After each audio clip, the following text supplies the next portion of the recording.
Moi, je te remercie, mon frère, pour la prière. Amen. Et je remercie l'Assemblée d'avoir participé à cette prière. C'est vrai que celui qui apporte le message aujourd'hui a besoin de prière. Donc, je remercie Dieu pour vos vies. Je remercie Dieu pour ma vie. Ceux qui m'ont déjà vu devant savent que chaque fois que je passe devant le peuple de Dieu, j'ai l'habitude de dire que c'est uniquement par pure grâce que je suis là. Amen. Parce que si vous regardez ma vie, vous comprendrez qu'il n'y avait aucune chance que je puisse être un jour au milieu de vous. Amen. Aujourd'hui, j'ai une prédication qui est assez intéressante. Mais je vais commencer avec une petite histoire. C'est vrai que vous ne m'avez pas vu depuis longtemps devant. Et parfois, on me pose la question, mais frère Pierre, tu es où? Et j'ai l'habitude de dire, je suis là, on est ensemble. De temps en temps, vous me voyez, j'arrive, je me mets au fond, je participe au culte comme tout le monde. Et ça m'a rappelé une histoire que j'ai lue il y a quelque temps. Un monsieur prédicateur dans une église qui, à un certain moment, avait remarqué qu'il avait un très grand succès lorsqu'il prêchait. Et je ne sais pas s'il a eu, j'allais dire, des envies d'égotisme. Quand dit égotisme, c'est quoi? C'est vantardise. Il a dit, je vais demander un peu à Dieu qu'est-ce qu'il en pense de mes prédications. Vous savez, souvent, lorsque quelqu'un va parler à Dieu de cette manière, ça peut être une remise en question, comme ça peut aussi être une manière de solliciter, je dirais, l'approbation divine pour que Dieu vienne le convaincre que, comme on dit en Côte d'Ivoire, que c'est quelqu'un qui est... Il y a un mot là, j'oublie juste le mot ivoirien, pour dire qu'il est, voilà, il est très fort dans la prédication. Alors, heureusement qu'il a parlé à Dieu et Dieu lui a dit, mon fils, ce qui importe pour moi, c'est le prédicateur. Je ne sais pas si vous avez compris. Amen. Que ce n'est pas le nombre de prédications que vous allez faire qui va vous marquer, en fait.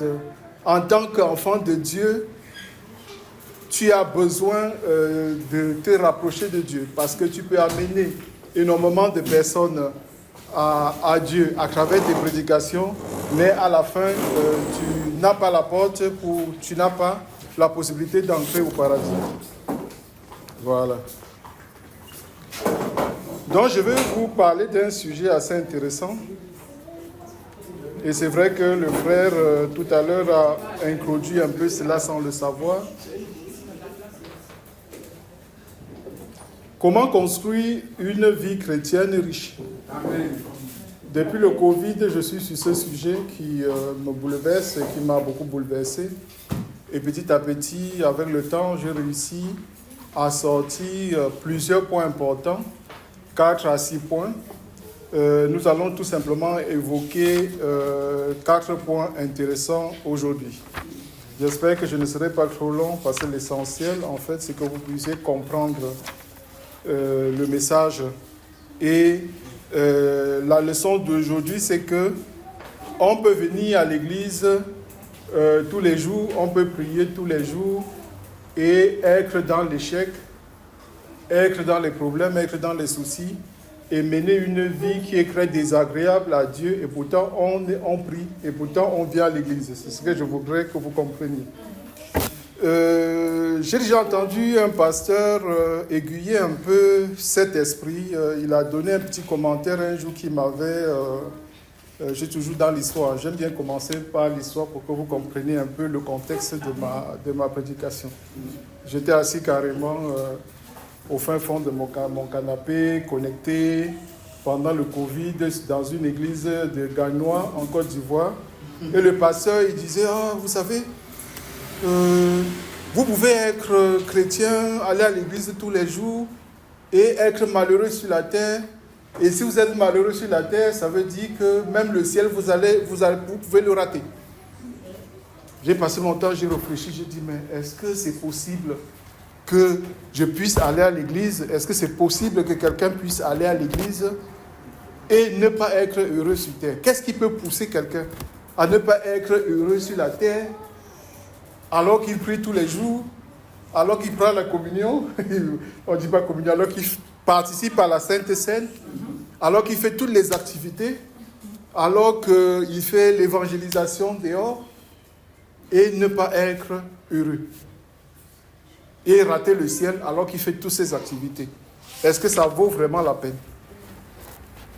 Alors j'ai réfléchi beaucoup dans ma tête. Voilà, souvent je réfléchis.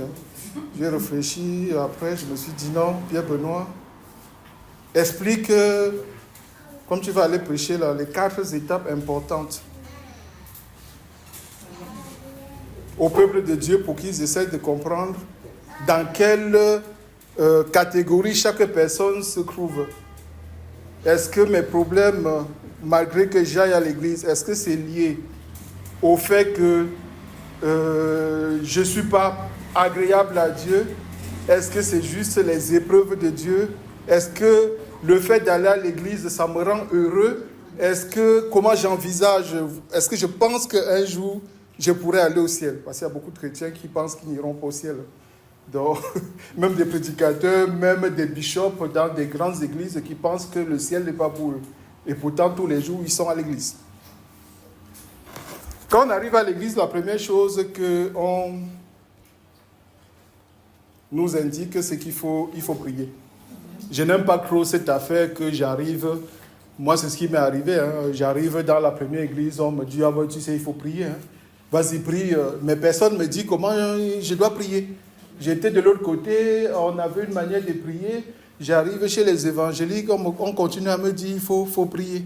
Mais on ne me dit pas, voilà, monsieur Pierre Benoît, prie comme ça. J'ai appris sur le tas. Et en apprenant encore sur le tas, je pense que j'ai fait beaucoup d'erreurs. Lorsqu'on était encore dans notre salle de l'autre côté, j'avais expliqué que cette histoire de prier m'avait tellement mis la pression que j'étais devenu un collectionneur des livres de prière. Voilà. Donc, lorsqu'on regardait ma bibliothèque, on aurait pu trouver une vingtaine de livres de prière. Ce qui m'a fait arrêter d'acheter les livres de prière, c'est que un jour, je suis allé à CLC à Paris. J'étais très content, là, je fouillais les livres, voilà. Je suis tombé sur un livre assez intéressant, je l'ai pris, j'ai dit, bon, celle-là, quand je vais rentrer chez moi, je vais bien m'installer, je vais lire. Alors je rentre, je me mets en position pour lire. Je commence la préface, et le monsieur, il écrit, il dit, pour apprendre à prier, il faut prier. Et ça m'avait choqué, et je pense que le livre, je l'ai lu plus tard, mais j'étais déjà tellement embarrassé. Et je pense personnellement que lorsque quelqu'un arrive au milieu de nous, il ne faut pas aborder la prière de cette manière. Il faut plutôt dire à la personne, il faut parler à Dieu. Et c'est ce que le frère a souligné tout à l'heure, qui m'a beaucoup marqué. Je dis, ah oui, on est dans l'esprit là. On est dans l'esprit. Quand on est dans l'église évangélique, ou bien quand on est enfant de Dieu, il faut savoir parler à Dieu. Voilà, parce que déjà, c'est biblique. Adam et Ève parlaient à Dieu, les prophètes parlaient à Dieu, le roi David a parlé à Dieu. Mais parler à Dieu, c'est pour dire quoi en fait? La Bible dit qu'on peut présenter ses besoins à Dieu, on peut faire des actions de grâce, on peut faire de la louange, on peut se confesser, ce que nous avons fait tout à l'heure. On peut intercéder pour le peuple de Dieu. Or, parler à Dieu à quel moment? Parler à Dieu comment? C'est aussi la question qui revient chaque fois dans le milieu évangélique. Et ça, je dis que non, il faut qu'on apprenne au peuple de Dieu à parler à Dieu. Les gens sont partagés. Moi, j'ai entendu quelqu'un me dire, ah ouais, si tu veux parler à Dieu, il faut attendre l'heure d'Élie. Ça, c'est trop compliqué, là. Là, c'est les prophètes. Parce que quand il est allé, il a allumé son feu avec... voilà, quoi, vous savez un peu l'histoire d'Élie. On dit que le Dieu est descendu. À ce moment-là, c'est à cette heure-là précise qu'il faut commencer à parler à Dieu. J'ai dit, oulala, c'est compliqué. D'autres qui m'ont dit, ouais, pour parler à Dieu, il faut faire le matin de bonne heure. Voilà quoi. De bonne heure, tu te réveilles parce que Jésus, lui aussi, il était dans l'heure du matin. Une autre personne me dit, non, pour parler à Dieu, c'est à partir de minuit. À partir de minuit jusqu'à 3 heures du matin, c'est l'heure là, à cette heure-là, tu es sûr que Dieu va t'écouter. Une autre théorie sort en disant, ah ouais, il y a des watch, ils appellent ça des watch prayer. Ah oui, à chaque heure, il faut parler à Dieu, mais tu ne parles pas de la même façon. Si à 16 heures, tu as parlé à Dieu de tes problèmes de famille, peut-être à 17 heures, c'est une autre prière que tu dois sortir. Donc, on a sorti toute une grosse théorie sur les 24 heures de la journée, en disant que oui, à cette heure-là, voilà ce qu'il faut dire à Dieu. À cette heure-là, voilà ce qu'il faut dire à Dieu. Oh là là, on se perd, quoi. On se perd vraiment. On ne sait plus. Mais la Bible dit que il faut parler à Dieu tout le temps, en toutes circonstances. Mais pourquoi les gens sont venus compliquer les choses? Il y a une chose vraiment qui me dérange beaucoup dans cette histoire de parler à Dieu. C'est, j'ai remarqué, peut-être c'est une coutume qu'on a, c'est qu'on est plus dans ce qu'on appelle le monologue. Hein? Le monologue. Moi, j'aime pas le monologue. Monologue, c'est quoi? Normalement, je suis censé vous donner les exemples pour que vous compreniez. Monologue, c'est que je suis un peu ce que je suis en train de faire là. Heureusement qu'il y en a qui, voilà, monologue, je parle. Ah oui, je suis arrivé là. Un pasteur m'avait dit, oui, Pierre, je vais t'apprendre à prier tout le week-end. J'ai dit, ouh, il me dit, il faut venir au Bénin, comme ça, je vais te montrer ça. Je dis, c'est fort cette affaire-là. Hein, on fait des marathons de prières. On se secoue. J'étais dans une église, quand tu voyais les gens parler à Dieu, mais ça faisait peur. Hein? La sueur coulait sur les gens se déshabillaient vraiment. Il faut que je prie à Dieu. Ils se secouaient. Voilà. Ce que je n'aime pas, c'est le monologue. Un peu comme si tu viens, tu parles, tu ne fais que parler, tu fais que parler. Et je vais vous montrer la correction tout à l'heure. Amen. Pourquoi? Il faut savoir parler à Dieu. J'ai vu que ce qui comptait vraiment dans le parler à Dieu est très important. C'est la nature de la personne qui parle. Voilà. Moi, j'ai trouvé ça, c'était bien. J'étais dans mon canapé, je réfléchissais, je dis non, ça, il faut que je leur souligne ça un peu. Pourquoi je vous dis ça? Je vais vous expliquer.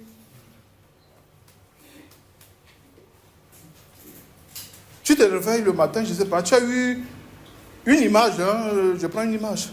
Tu as quelques problèmes avec Dieu. Hein, déjà avec ton frère à la maison, ou bien homme-femme là. Tu énerves ton mari et tout. Il est fâché, il est dans son coin, toi aussi tu es dans son coin. Après tu te lèves, tu commences à lui parler. Est-ce que vous voyez que ça... Il y a quelque chose qui ne va pas en fait. Je ne sais pas si vous comprenez le problème là. La nature, quand tu as péché devant Dieu, tu ne vas pas peut-être venir directement commencer à lui dire, ouais, donne-moi un ballon, donne-moi le travail, alors que tu venais de faire des bêtises. Donc c'est ça que j'ai trouvé, j'ai dit non, la nature de la personne. Et pensez aussi à la personne qui écoute les prières. Il est dans quelles conditions? Est-ce que, voilà, parce que souvent pour parler à quelqu'un, il faut amener la personne à t'écouter. Voilà, sinon ça ne passe pas. Hein? Mais je pense qu'il y a des gens quand même, ils sont forts dans ces histoires. Je ne sais pas comment ils règlent leurs problèmes. C'est pour ça que l'Église, toujours, en évitant de bien expliquer le problème, vient ajouter le jeûne dessus. Voilà, tu fais péché, au lieu de te confesser, au lieu de te repentir devant Dieu pour lui parler, tu dis oui, je vais venir, je vais jeûner. Comme ça, en jeûnant, et ce qu'on enseigne, je vais obliger Dieu à me donner mon mari. Voilà.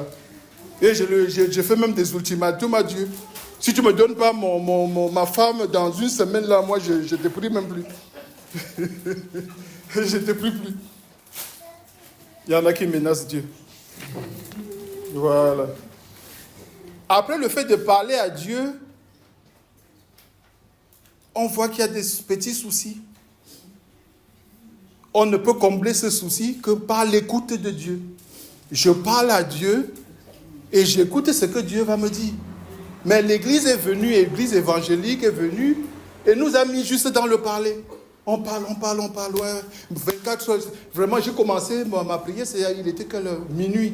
À 3 heures du matin, j'étais toujours en train de parler. Ah oui, j'ai sorti ceci, j'ai lu les versets, j'ai lu le psaume 91. Après, je suis parti sur le psaume 35. On m'a dit que le psaume 56 donnait, c'était pour se repentir. Donc, je laisse, à un moment, je me suis arrêté, je suis allé faire le 56. Je ne sais pas si ça. Je fais le 56 pour me recanter, pour me repentir. Voilà quoi, on parle en désordre. Au lieu de commencer d'abord par « Ah, je me repens », voilà vraiment parce que peut-être Dieu, là, il est fâché contre moi maintenant. Il faut déjà que je le prépare lui-même à m'écouter. Donc, je commence déjà par prier, la fin, la repentance. Après, je lui dis, oui, comme tu vois là, Seigneur, je crois vraiment que tu peux m'aider dans ce que je vais te demander avant de lui demander. Vous voyez un peu comment je procède. Voilà. On nous a appris juste à parler. On ne nous a pas appris à écouter. Mais je crois que si on avait évangélisé dans ce sens que si tu écoutes vraiment Dieu, ça diminue ça diminue tes parler. Hein, c'est pas vrai, là? Voilà. Tu vois un beau pasteur qui est là, qui est marié. Toi, tu es une femme assise là-bas. Je sais pas, aujourd'hui, je ne sais pas pourquoi je parle trop mariage. Hein. Quand je oui, ce pasteur-là, il sera mon mari. Ah ouais, j'ai pris. Ça fait 5 jours que j'ai pris pour que le pasteur m'épouse. Et pourtant, je suis dans l'erreur grave. Parce que le pasteur, il est déjà marié. Voilà. On ne nous a pas appris à écouter. Et j'ai noté que écouter, ce n'est pas entendre. Voilà. Et écouter sans obéir, ce n'est pas écouter. J'ai dit oui, Charles-Emmanuel, va me chercher, je ne sais pas quoi. Envoie ton enfant, va m'acheter la boisson au franc prix. Il dit ok, il s'assoit, il ne fait rien. Tu vas dire non, l'enfant là, il ne m'écoute pas. Il a entendu ce que j'ai dit, hein, mais il ne m'écoute pas. Parce que l'écoute doit être active. Et le problème qui se posait à ce niveau que j'étais surtout dans mon canapé, je réfléchissais, c'est que de la même manière, on ne nous a pas appris à parler comme il faut, on ne nous a pas aussi appris à écouter. Parce que Dieu parle tantôt d'une manière ou d'une autre. Et chaque personne doit comprendre de quelle manière Dieu lui parle. Voilà. Quelqu'un peut venir vous dire, oui, Dieu m'a parlé à travers ma petite fille aujourd'hui. J'étais là. Voilà, c'est peut-être une façon. La façon la plus universelle, c'est la parole. Dieu parle à travers sa parole. Il y a des choses, quand tu lis déjà la parole, tu sais que ça ne sert même à rien d'aller parler à Dieu parce que la parole est déjà, te dit que c'est pas ça. Hein? Chercher à épouser un pasteur marié, c'est même pas dans la parole. Il ne faut même pas faire 50 jours de jeûne. Ça, c'est jeûne et de grève, quoi. Donc, pour certains, Dieu leur parle à travers la parole, Dieu leur parle à travers les songes, Dieu leur parle à travers les serviteurs de Dieu, Dieu leur parle, bref. Je pense que on ne peut pas cantonner Dieu dans un... Hein? On ne peut pas le cantonner dans une boîte en disant que non, c'est seulement comme ça qu'il parle. Hein? On a vu des fous, j'ai eu un témoignage de mon parrain qui me disait qu'il y a un fou qui avait parlé à un frère de Dieu. Un frère, quoi, un frère d'église. Un fou, hein. Qu'il arrive le jour là, le fou était inspiré, il lui a dit. Et j'ai entendu aussi un jour une grande dame qui est célèbre, dont je ne vais pas mentionner le nom, qui était dans ses bêtises. À un moment, elle avait carrément laissé l'église, elle faisait des bêtises. Et un jour, elle était dans une voiture et c'est le panneau de signalisation qui lui a parlé. Ouais. Mais je pense que c'était fait demi-tour. Et elle a compris. Et c'était fait demi-tour par rapport à la route. Parce qu'il faut faire demi-tour. Elle a compris que Dieu me disait là que vraiment le chemin que je suis en train d'emprunter là, c'est pas bon. Il faut que je fasse demi-tour. Voilà. Donc l'église a atténué l'écoute pour privilégier le parler. Voilà. Et ce qui se passe parfois, c'est que les gens écoutent. ils ont vraiment la confirmation que Dieu a dit certaines choses. C'est ça qui parfois me surprend. Ils ont la confirmation que Dieu a dit certaines choses. Mais ils ne veulent pas obéir. Et ils passent des années à lutter avec la parole de Dieu. Voilà. Alors que la parole dit écoutez et sachez que je suis Dieu. Ça veut dire que les paroles de Dieu, la plupart du temps, ce n'est pas des choses après qu'il va... Si Dieu a déjà pris une certaine décision par rapport à toi, la décision ne va pas être changée comme ça. Le troisième élément que j'ai préparé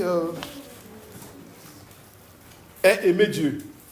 Je vous ai parlé de parler à Dieu. Je vous ai parlé de écouter à Dieu. Ça venait compléter le parler. On ne peut pas parler sans écouter. Même quand tu vas à un entretien, comme j'ai eu avec une dame, elle ne m'écoutait pas. Ouais. Elle a passé toute l'heure à me raconter ses bêtises, alors que moi, j'attendais qu'elle écoute ce que je lui disais, quoi. Elle ne m'a pas laissé le temps. Et c'est comme ça qu'on fait. On ne laisse pas le temps à Dieu de nous parler. Hein? On parle, pas seulement. C'est vrai même que si vous avez un enfant à la maison qui parle tout le temps, hein, papa ou maman, à un moment, tu vas dire à l'enfant, mais calme-toi, arrête un peu. Écoute-moi. Le troisième point, c'est aimer Dieu.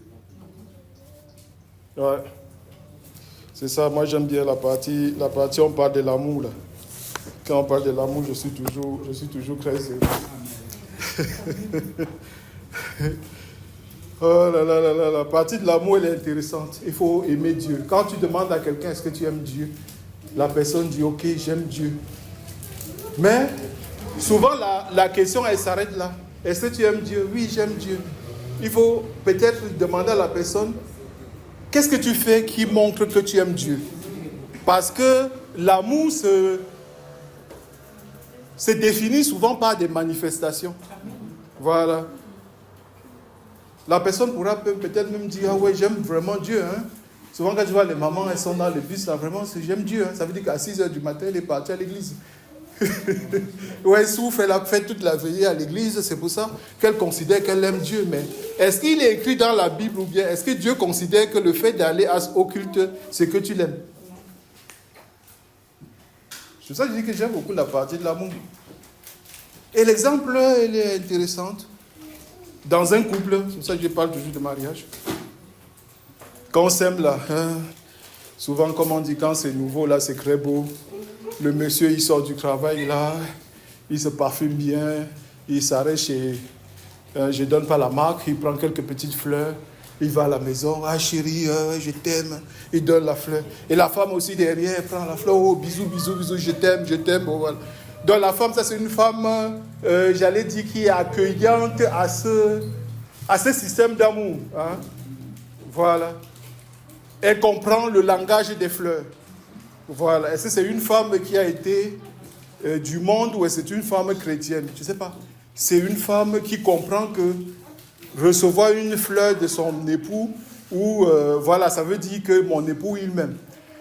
Mais tu peux tomber sur une femme, je ne vais pas dire une femme qui est trop spirituelle, tu lui présentes les fleurs et dis, mais elle s'en fout des fleurs. Hein? Il y a des femmes qui ne comprennent pas les fleurs, elle s'en fout des fleurs. Tu as encore gâché l'argent, hein? Le monsieur, il est tout motivé, il donne les fleurs, la femme dit, tu as encore gâché l'argent, quoi. Chaque fois que tu gâches l'argent, tu reviens, tu me donnes ça en me disant que je t'aime, je t'aime, aime-toi toi-même. Alors qu'il y a d'autres femmes qui comprennent l'argent. Ah, quand tu sors le matin, tu lui glisses un petit 50 € là. Elle est très très contente. Elle se dit, ah non, mon mec, mon monsieur, mon époux là, il m'aime beaucoup. Hein? Parce que cette femme-là, elle comprend le langage de l'argent. Quand tu donnes l'argent à une femme, c'est que tu l'aimes, ce qui n'est pas vrai. Forcément. Et elle ne comprend pas le langage des fleurs. Elle ne comprend pas le langage du romantisme. Elle ne comprend pas, voilà, je vous amène pour que vous compreniez quelque chose avec Dieu. Donc je prends ces exemples-là.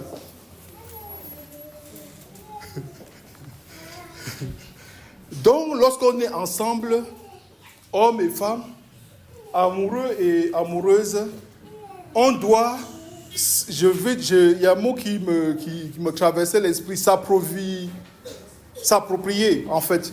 On doit s'approprier nos langages d'amour. Entre nous, il y a un langage qui doit se mettre, qui doit se développer. Tu me fais ça, ok, je sais que c'est ça. Tu me fais ça, ok, c'est ça. Sauf si tu es difficile, quoi. Sauf si tu es femme difficile, quand on te donne les fleurs, tu ne comprends pas. On te donne de l'argent, tu ne comprends pas. Mais à ce moment-là, l'homme doit faire des efforts pour comprendre comment il va faire pour exprimer son amour à la femme.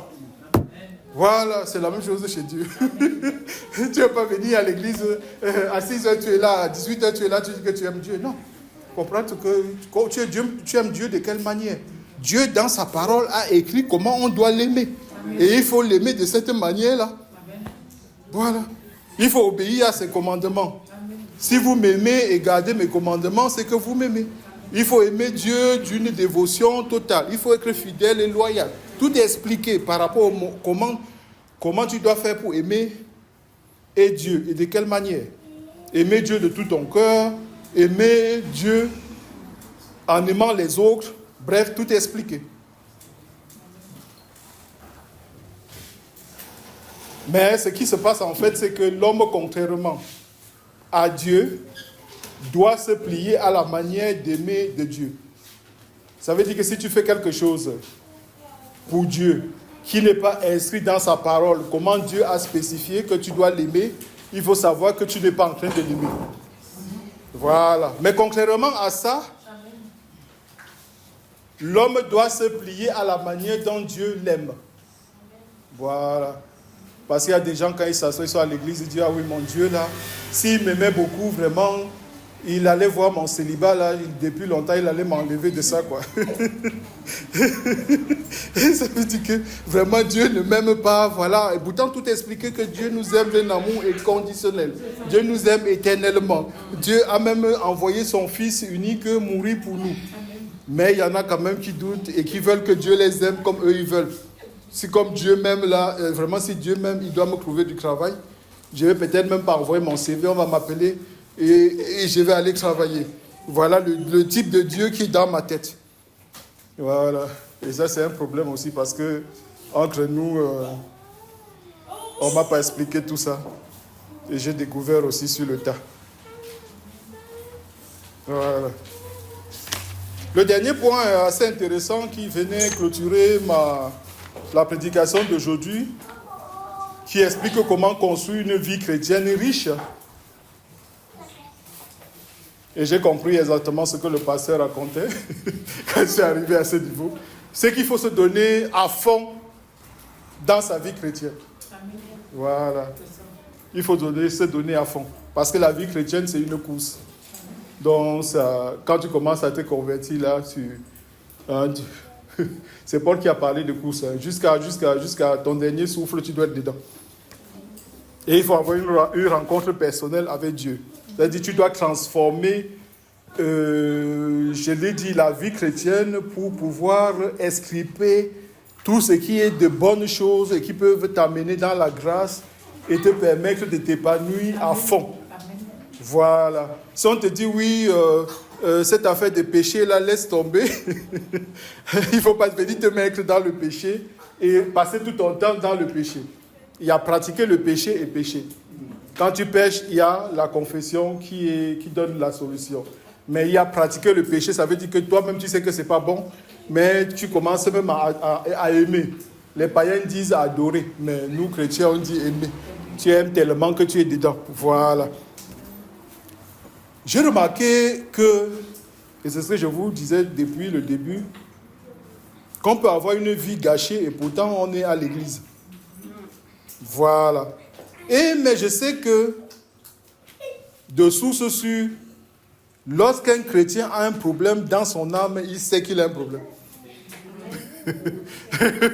Même s'il joue au dur, il peut être souriant, aller à l'église, on va mettre Alléluia, il va chanter Alléluia, Alléluia, il va danser, mais il sait au fond de lui que non, là, ça ne va pas.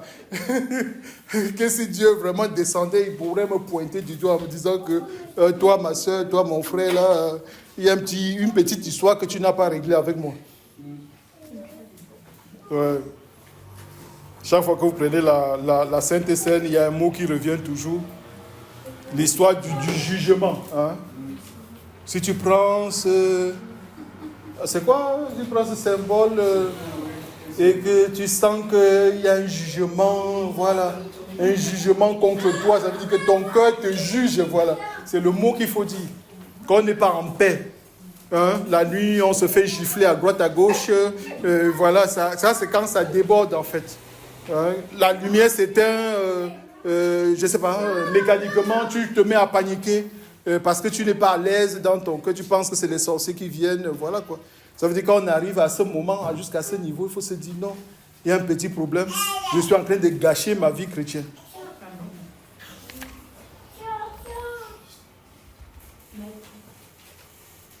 Et ça donnait au péché progressivement, ça t'amène dans les rétrogradations.